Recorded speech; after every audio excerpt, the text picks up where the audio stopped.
Avanza la mañana de este jueves 13 de abril, estamos en vivo, son las 8:04 de la mañana y con este paisaje nosotros lo recibimos en esta parte de Buenos Días. Pronóstico de lluvia para el día de hoy, ustedes tomen sus previsiones aquí en la ciudad de Miami, ahí vemos el sol reflejándose en el mar.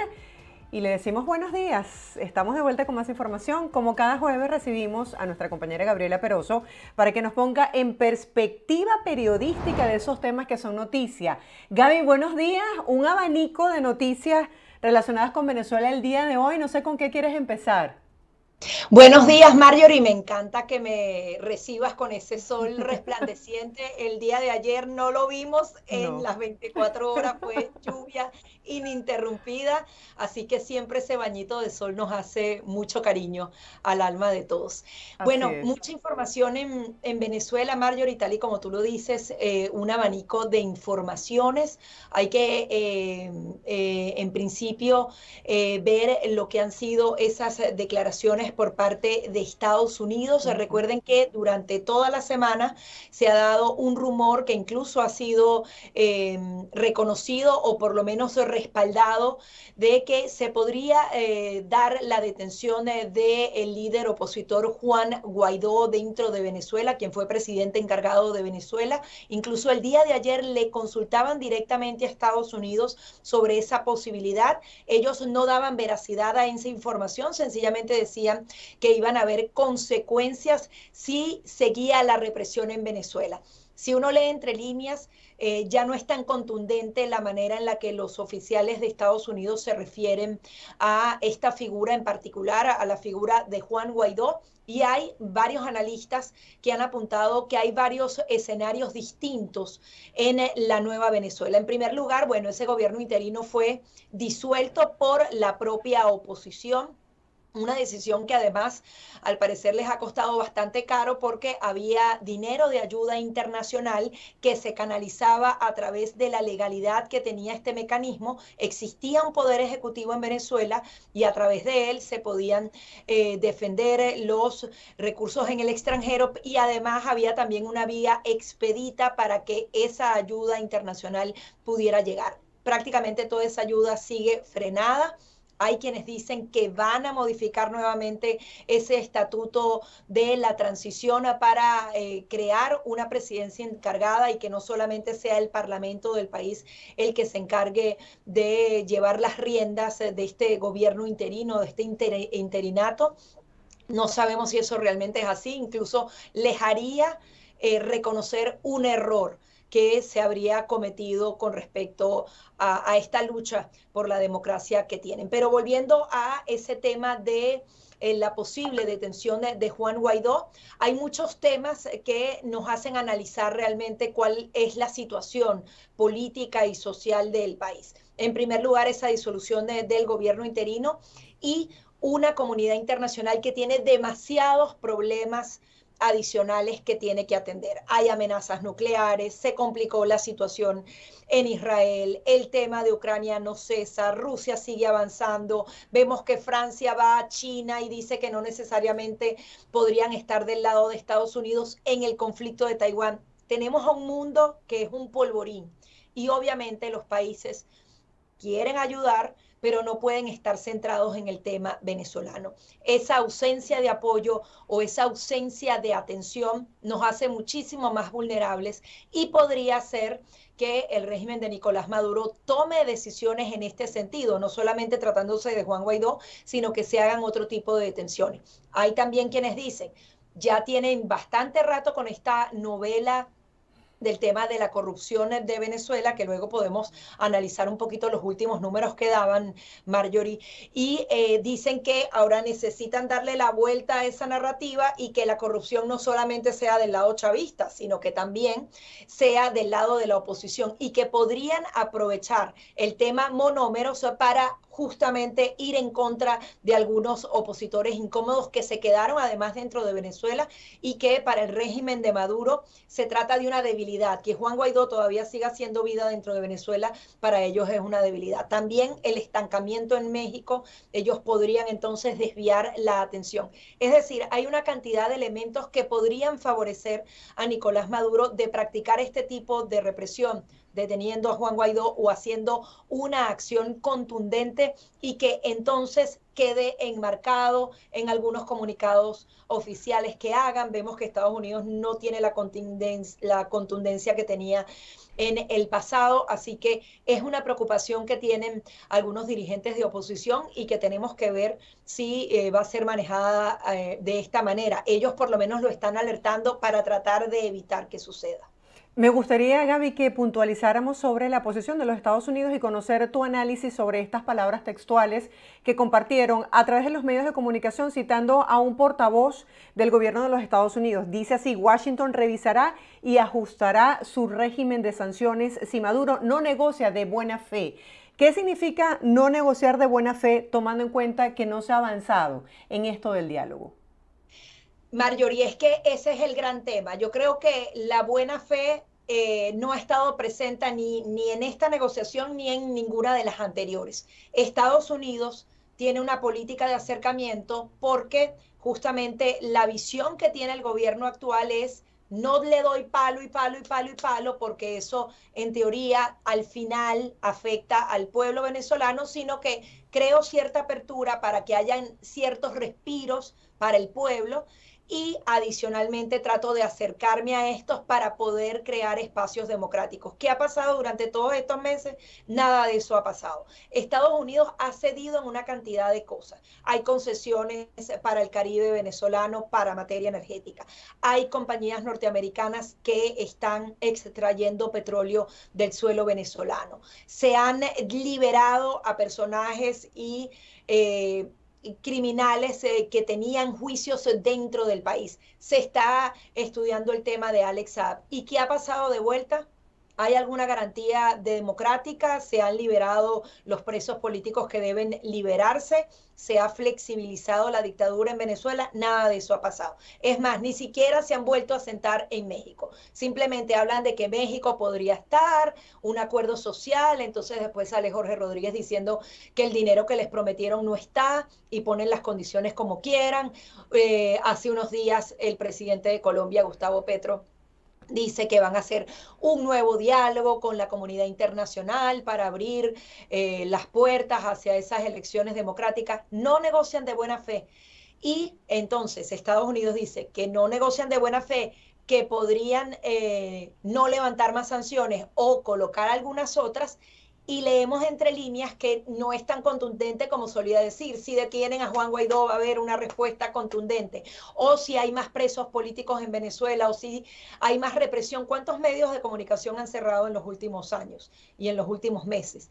Y más bien dice Estados Unidos textualmente que está al tanto de las informaciones que apuntan a un potencial arresto del dirigente político Juan Guaidó y que, bueno, ellos estarían entonces reaccionando si aumenta la represión en Venezuela. Es una declaración que cambia mucho la narrativa y que hay que estar atentos porque eso es lo que ellos ven. El régimen de Nicolás Maduro va midiendo también el pulso internacional y se ve que si bajan la guardia, ellos pueden entonces accionar con mucha más contundencia. Gaby, ¿y cómo ves la logística mientras que todo esto ocurre de las elecciones primarias de la oposición previstas para el mes de octubre?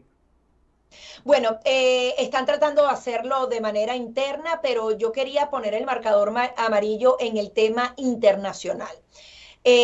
Aquí hay una realidad que es muy dura y he hablado con varios dirigentes y personas muy cercanas a cada uno de los partidos políticos y es muy triste. Incluso he hablado con organismos internacionales que han querido hablar y armar con fuerza lo que podría ser el voto en el extranjero, no solamente para el 2024, sino de las elecciones primarias. Y todos coinciden en que los partidos Acción Democrática, Un Nuevo Tiempo y Primero Justicia no querían que ese voto en el extranjero se diera. ¿Y por qué? Porque ellos sienten que los números favorecerían sobre todo a María Corina Machado o al partido Voluntad Popular. Y eso sería gravísimo. Si nosotros estamos pensando en la conveniencia de un partido político y no en una unidad y en esa plataforma unitaria que tanto cacareamos para vencer al régimen y luego establecer todos los mecanismos de competencia democrática que podamos establecer, estamos muy mal. ¿Qué ha pasado en el camino? Ellos se han opuesto a esa necesidad, a ese clamor que tienen los extranjeros que queremos votar y que somos venezolanos y tenemos ese derecho, y al parecer dijeron, bueno, mira, si hay demasiadas ganas de votar, tenemos que ceder y tenemos que hacerlo. Además, los números internamente no les dan, Marjorie, son 7 millones de personas que se han ido al extranjero y ahora están cediendo esa posibilidad. Pero hay quienes dicen que van a ceder para que se vea que ellos intentaron todo lo posible en hacerlo, pero al final después no dio tiempo. Eso también sería gravísimo. Pero a veces yo me saco una cuenta. Hace pocos días hacíamos un trabajo con el Banco Mundial y decía que más del 70% de la migración venezolana se centraba en 5 países y sacaba una cuenta de los números de septiembre del año pasado. En Colombia hay 2.4 millones de personas, en Perú 1.4, en Estados Unidos 545.000 personas, en Chile 448.000. Si tú sumas las 7 naciones que más gente tienen, estamos hablando de 6 millones de los 7 millones, es decir, el 85% de los venezolanos están en 7 países. Si nosotros nos hubiésemos organizado hace meses, solo en esos 7 países, decimos, mira, lamentablemente los otros no tenemos chance, pero vamos a ponernos en donde estén más. Imagínate cómo saldrían esas elecciones primarias. Yo creo que aquí no ha habido voluntad política, incluso cuando no estaba en Brasil, en Colombia, los presidentes actuales, se ha podido organizar ese censo, se ha podido dar una coherencia. Además, se sabía que iban a venir algunos regímenes que iban a estar muchísimo más del lado de Nicolás Maduro. No se hizo absolutamente nada de eso cuando más venezolanos estaban allí. Ahora se nos agota el tiempo y no sé si realmente dé, ojalá que dé para las primarias y para el 2024, pero de todas hay que organizarse y hay organizaciones internacionales que están dispuestas a ayudarnos. Incluso los propios venezolanos solitos lo hicimos justo antes de que nombraran esta Asamblea Nacional Constituyente. Lo que pasa es que los resultados no los utilizaron. Hay preocupación porque dicen que hay que crear una nueva plataforma unitaria en el extranjero. Hay quienes dicen que no hay que crear ninguna plataforma unitaria. Gaby, me gustaría conocer cuál es tu opinión sobre esta integración. Ya se juramentó esta plataforma unitaria aquí en Estados Unidos y no incluye a esos dirigentes que a lo largo de los años han trabajado desde aquí por lograr justamente esos avances hacia la democracia en Venezuela. Gente que de pronto ni siquiera vive aquí. ¿Cómo la creas, Marjorie, si son partidos ahorita que están en disputa? O sea, la plataforma unitaria abarca todos los partidos que van a esa primaria. Entonces, esa plataforma unitaria, ¿cómo la entiendes si ahorita son contrincantes, por así decirlo? O sea, hay quienes aseguraban que cada partido político tiene que crear sus figuras en el extranjero para que eso sea la plataforma unitaria para las primarias de la oposición. Y estuvieron además todos los partidos, ¿no, Gaby? Creo que el único que faltó fue Vente Venezuela. Exactamente, porque además está el tema de las máquinas, si el Consejo Nacional Electoral participa o no. Vente Venezuela no quiere que sea con participación del Consejo Nacional Electoral. El tema aquí es que no puedes crear una primaria cuando cada uno tiene que tener una estructura para apoyar a su candidato. O sea, puedes crearla para hacer ese censo, pero es súper complicado. Además que si nos centramos en eso, no llegamos al otro objetivo, que es sencillamente que los venezolanos vayamos y votamos. Y ya, yo creo que si empezamos con la plataforma unitaria, entonces pedimos un dinero y entonces no sabemos a dónde va ese dinero, mira, nos quedamos en un cuento y al final no tenemos resultados. Además que creo que hemos perdido el tiempo. Marjorie, tenemos más de un año hablando de esto y lo que yo digo, 5 países que escojas, 4 países que escojas y digas, perdónenme los otros venezolanos, me voy a centrar de los 7 en 5 millones, en 4 países y ya. O sea, Colombia, Perú, Estados Unidos y el cuarto creo que es España o Ecuador y ya. No lo hicimos y al final eso nos va a costar muy caro, sobre todo en 2024. Con todo esto que está pasando, ¿cómo queda la figura de María Corina Machado? Bueno, la figura de María Corina Machado tiene muchísimo respaldo internacional, lo hemos visto, incluso además ha estado dando como una gira de medios internacionales. El tema aquí es que ella tiene que ser consecuente con sus palabras. Si esas primarias al final se decide la participación de las máquinas del Consejo Nacional Electoral, ella había dicho que esas primarias no iba a ir bajo esas condiciones. Entonces, es muy complicado, hay un divorcio obviamente allí, hay cosas que criticables del lado de María Corina Machado que a veces tiene aspiraciones muy amplias que no necesariamente están acordes con la realidad, pero hay también venezolanos que dicen es la única que se ha mantenido al pie del cañón y que ha sido consecuente y coherente con todo lo que dice. Al final aquí yo creo que cada venezolano en su corazón tiene una preferencia por uno u otro. Aquí al final es el que salga elegido, Marjorie, y adicionalmente hacer un plan B por si acaso lo inhabilitan o pasa cualquier otra cosa en el camino. Pero que haya esa escogencia, que hagan esas primarias de la mejor manera posible, porque al final aquí se trata de volver a defender ese mundo libre que queremos, esa democracia, y en el camino luego vemos. Gaby, Igual que ser inocentes, no creo que el régimen deje que ellos ganen la elección. Gaby, sabemos que te tienes que ir, pero ya para cerrar brevemente tu opinión sobre la actualización con respecto a las aprehensiones en esta trama de corrupción en Venezuela. Bueno, vemos que este hombre que se dice el fiscal general de Venezuela, Tarek William Saab, hablaba de 58 detenidos, que hay 18 personas en fuga. Sigue la duda de dónde está Tarek El Aissami. Adicionalmente nos llama la atención que socios de Alex Saab, a quien claman porque sea liberado y dicen que bueno, que es el hombre que salvó al pueblo venezolano con las bolsas de comida y todo eso, ahora su principal socio también esté parte en esta persecución. Se trata de una pugna pura y dura del chavismo. No sabemos dónde está Tarek William Saab, veíamos Tarek El Aissami, perdón. Veíamos declaraciones de Andrés Izarra, quien fue uno de los ministros de Chávez, y ellos hacen como esa diferenciación entre el madurismo y el chavismo, y dicen que él no va a ir a prisión, que nunca lo van a poner como una figura tras las rejas porque sabe demasiado y tiene demasiadas conexiones internacionales. Hay quienes dicen que Estados Unidos le enseñó al régimen de Nicolás Maduro todos los negocios turbios que tenía Tarek El Aissami o que tenía aspiraciones presidenciales, una cantidad de especulaciones porque ninguna de ellas podemos darlas por ciertas o por falsas.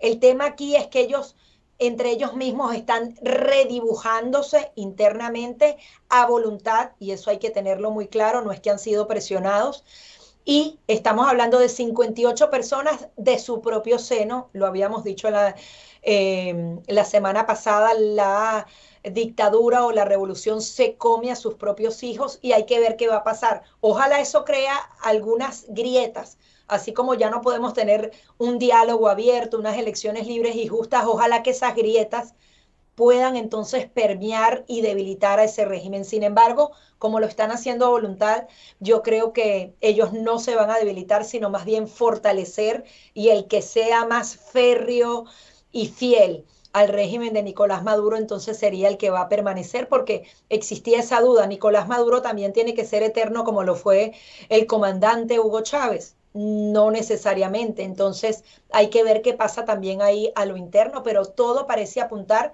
que él sería entonces el candidato para el 2024. Gracias, Gaby, por tus perspectivas sobre estos temas que son noticia en Venezuela. Feliz día para ti. Feliz día para todos. Gracias. Estábamos conversando con Gabriela Peroso sobre los temas que son noticia en nuestro país y también en los países de la región. Hacemos una breve pausa y ya volvemos con más información. Esto es Buenos Días por BPI TV.